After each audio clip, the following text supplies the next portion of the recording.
Hello, അപ്പോൾ ഇതാ ഇന്നൊരു കുക്കിംഗ് വീഡിയോ ആണ്. അപ്പോൾ ഇതാ നല്ല പാർട്സൊക്കെ കിട്ടിയിട്ടുണ്ട്. അപ്പോൾ നന്നാക്കിയൊക്കെ വെച്ചിട്ടുണ്ട് പാർട്സ്. ഇനിയിപ്പോൾ അത് വെക്കാൻ വേണ്ടി പോവാം. ബാക്കി പണിയൊക്കെ കഴിഞ്ഞിട്ടോ. രാവിലെ തന്നെ ചോറും ആയിട്ടുണ്ട്. ചോറ്, മീൻകറി, ഉപ്പേരി അതൊക്കെ ആയിട്ടുണ്ട്. ചോറ് അവിടെ സൈഡിലുണ്ട്. ഇനിയിപ്പോൾ ഇതും കൂടെ അടുപ്പിൽ തന്നെ വെക്കാൻ വിചാരിച്ച്. കാരണം അടുപ്പിൽ വെക്കുമ്പോൾ ഒന്നും കൂടെ ടേസ്റ്റും കൂടുമല്ലോ. പിന്നെ ഇപ്പോൾ ആണെങ്കിൽ ഗ്യാസും കിട്ടാനൊന്നുമില്ലല്ലോ. അപ്പോൾ ആദ്യം തന്നെ ഇത് വെക്കാൻ വേണ്ട സാധനങ്ങളൊക്കെ എടുത്ത് വെച്ചിട്ടുണ്ട് കേട്ടോ. എല്ലാ പൊടികളും മസാലകളും പിന്നെന്താ ഉള്ളി, ചെറിയുള്ളി, വെളുത്തുള്ളി, ഇഞ്ചി, അങ്ങനെ എല്ലാ സാധനങ്ങളൊക്കെ അരിഞ്ഞ് റെഡിയാക്കി വെച്ചിട്ടുണ്ട്. ബാക്കി പാർട്സ് നന്നാക്കി വേർതിരിച്ച് വെച്ചിട്ടുണ്ട്. വേവ് കൂടുതലുള്ളതും അല്ലാത്തതൊക്കെ വേർതിരിച്ച് വെച്ചിട്ടുണ്ട്.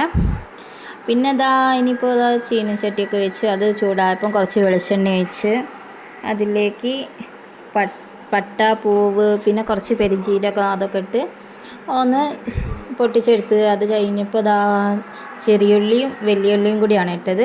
ഉള്ളി പെട്ടെന്ന് വാടാൻ വേണ്ടി കുറച്ച് ഉപ്പ് കൂടെ ഇട്ടിട്ടുണ്ട് കേട്ടോ. കുറച്ച് ഉപ്പ് ഇട്ടൊന്ന് മൂടി വെച്ചൊന്ന് ഒരു 5 മിനിറ്റ് കഴിയുമ്പോഴത്തേക്ക് ഉള്ളിയൊക്കെ നല്ലോണം വഴറ്റി വന്നിട്ടുണ്ട്. അപ്പോൾ അത് കഴിഞ്ഞപ്പോഴാണ് തക്കാളി ഇട്ട് കൊടുക്കുന്നത്.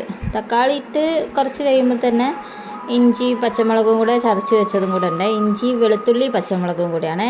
ഇത് മൂന്നും കൂടെ അധികം പേസ്റ്റ് ആക്കാതെ ഒന്ന് ജസ്റ്റ് ഒന്ന് ചതച്ചെടുത്തിട്ടേ ഉള്ളൂ. അമ്മിയിലൊന്ന് ചതച്ചെടുത്ത് അതും കൂടെ ഇട്ട് അപ്പോൾ അതൊക്കെ ഒന്ന് മിക്സ് ചെയ്ത് അതിന് ശേഷം ഈ പാർട്സിൽ കുറച്ച് വേവുള്ളതിലുണ്ടല്ലോ അതും ഇട്ട് കൊടുത്തിട്ടുണ്ട്.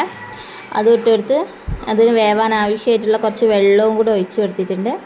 അങ്ങനെ കുറച്ച് നേരം ഒന്ന് മൂടി വെച്ച് വേവിച്ച് അത് കഴിഞ്ഞ് മൂടി എടുത്തിട്ട് അതിലേക്ക് കുറച്ച് മഞ്ഞൾപ്പൊടി ഇട്ടിട്ടുണ്ട്. മഞ്ഞൾപ്പൊടി ഇട്ടൊന്ന് ഇളക്കിയെടുത്ത് പിന്നെ ബാക്കി മസാല ഇടുകയാണ്.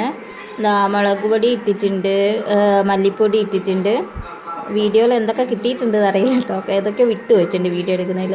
കുറച്ച് ചിക്കൻ മസാല എടുത്തിട്ടുണ്ട്. അപ്പോൾ ഇതെല്ലാം കൂടെ ഇട്ട് ഒന്ന് നല്ലോണം ഒന്ന് മിക്സ് ചെയ്ത് ബാക്കി പാർട്സും കൂടെ ഇട്ടിട്ടുണ്ട്. ഇനി ഇതെല്ലാം കൂടെ ഒന്ന് ഒന്ന് വെന്ത് വരണം.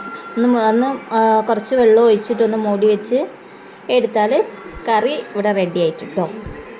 അപ്പോൾ അങ്ങനെയാണ് ഇപ്പോൾ ഉള്ളത്. കുറച്ച് വെള്ളവും കൂടി ഒഴിച്ച് ഗ്രേവിക്ക് ആവശ്യമായിട്ടുള്ള വെള്ളം ഒഴിച്ചിട്ടുണ്ട്. ഇനി ഇതിലേക്ക് എരിവിന് വേണ്ടിയിട്ട് കുരുമുളക് പൊടിയാണ് ഇടുന്നത്. മുളക് പൊടി ഒരു 1/2 സ്പൂൺ മാത്രമേ ഇട്ടിട്ടുള്ളൂ. ബാക്കിയൊക്കെ കുരുമുളക് തന്നെയാണ് കേട്ടോ അതിലിടുന്നത്. അപ്പോൾ കുറച്ചുകൂടെ ടേസ്റ്റ് കൂടുകയും ചെയ്യും.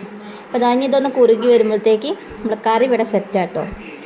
അപ്പോൾ ഇന്നത്തെ കറി ഇവിടെ റെഡി ആയിട്ടുണ്ട്. ഇതാണ് ഇന്നത്തെ സ്പെഷ്യൽ. എല്ലാവർക്കും ഇഷ്ടപ്പെട്ടെന്ന് വിചാരിക്കുന്നു.